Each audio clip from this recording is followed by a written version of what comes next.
Welcome to Drawliper channel, and in today's video I'm going to show you how to change Google Maps view in your Android phone. So at first open up your Google Maps.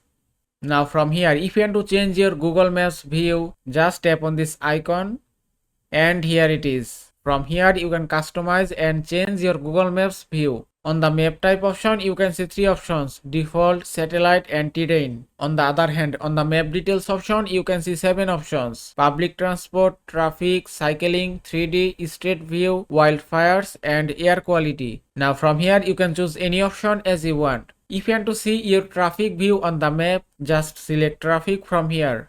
Then just close the window and it's done. Now you can check your real-time traffic on the map view. Also, if you want to see satellite view, just tap here again and then select satellite from here.